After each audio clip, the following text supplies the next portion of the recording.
Up until 1947, there was only one way of doing tuning. Up until 1947, the only method we had of tuning was trial and error. Trial and error was pretty well, think of a number, put it in, see what it does. And then think of another number. That's the trial and error method of tuning. We're going to go into the details of exactly how the trial and error method worked. But that's all we had. Then a couple of chaps called Ziegler and Nichols, who were working for what used to be called the Fisher Valve Company, they came along and they worked out two methods of tuning. And they worked out the Ziegler-Nichols open loop bump method, which is called Ziegler-Nichols number 1, and the sustained oscillation method, which is called Ziegler-Nichols method number 2. Now, these two systems, they didn't work them out using some sort of supercomputer and mathematical modeling, because they didn't have supercomputers and mathematical modeling in those days. They worked them out by just looking at things and kind of trying different numbers and empirically working it out. In other words, they pulled numbers out of the air.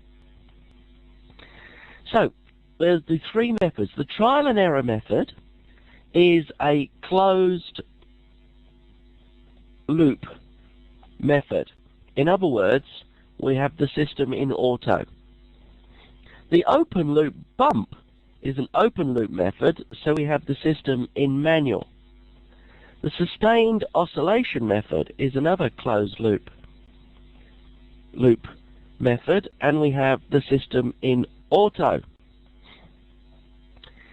Another thing to tell you about it, any closed loop method relies on oscillation.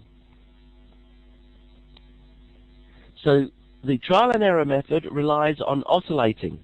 The sustained oscillation method, well, you better believe that relies on oscillation. What that means is, in the field, in a factory environment, in a real-life environment, you are not allowed to use the trial and error method. You are not allowed to use the sustained oscillation method. The reason you're not allowed to use those is because you are not allowed to oscillate real systems. Having said that, I'm going to teach you how to use all three methods, and there's a reason for that which will become plain to you a little bit later in the course. So just remember, the only method you are allowed to use in the field is the open loop bump method. So moving along, let's have a look at these three different methods. The first method is the trial and error method. With this method, what you do is you get rid of the I term. Normally that means you stick a 0 in the I. You get rid of the D term. Normally that means you stick a 0 in the D. And then if you've got a gain, you make it a small value. So you make the P value very small. And you see what it does. If it oscillates, then you've gone too far. If it doesn't oscillate, then you double it. So you make the P term 0.02. And you see what it does. If it doesn't oscillate, you double it. So you make it 0.0, so make it 0.02. You make it 0.04. Is it oscillating? No. Double it. 0.1, double-ish. Is it oscillating? No. Double it. 2. Is it oscillating? No. Double it. And you carry on doubling it and doubling it and doubling it and doubling it until it oscillates. Let's say for the sake of argument we've made it 4 and it's oscillating. As soon as we've got it oscillating, you back it off and you make it 2 again. You may actually have to back it off all the way to 0.5 and then bring it back to 2, because once it's got oscillating, it likes to oscillate. So you increase it, increase it, increase it, increase it until it oscillates, and then you back it off. And then that's your P term found. Now we go to the I term. Now if it's an I term, if it's a time, so if it's I time, or TI, then bigger does more. So we make it a big number. I don't know, let's pick a big number, say 1,000. And we look at it, does it oscillate? No.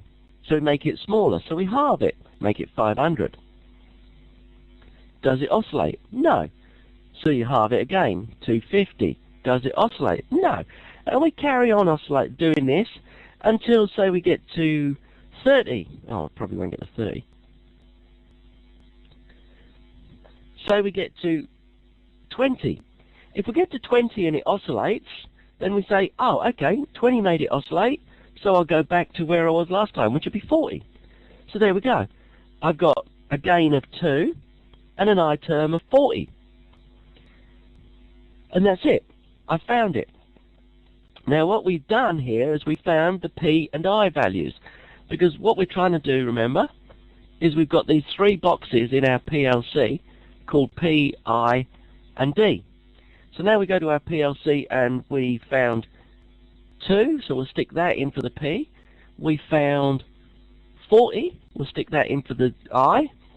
Now, in almost every circumstance, we would just leave the D alone and just stick a 0 in for the D. But if you're crazy and you want to stick a D in, then you do the same as you did for the I. You start with a big value and you work down. Personally, I would recommend you just leave a 0 in there. You almost always will. So that's the trial and error method. The reason why we're not allowed to use the trial and error method in the field is because on 2 occasions now, we threw the valve into oscillation, and you're not allowed to oscillate real things.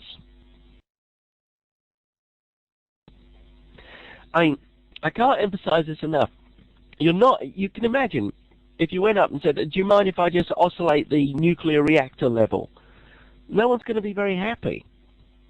So we're not allowed to oscillate real things. Most valves are pretty big. Oscillate them for a couple of minutes and you've stuffed the valve up. So that's the trial and error method. It's a closed loop method. We do it in auto. In order to get it to do anything, I should just mention that you have a thing called the set point. If you have to put a set point value in, otherwise it won't try and do anything. So always remember to have the loop in auto and to enter a set point.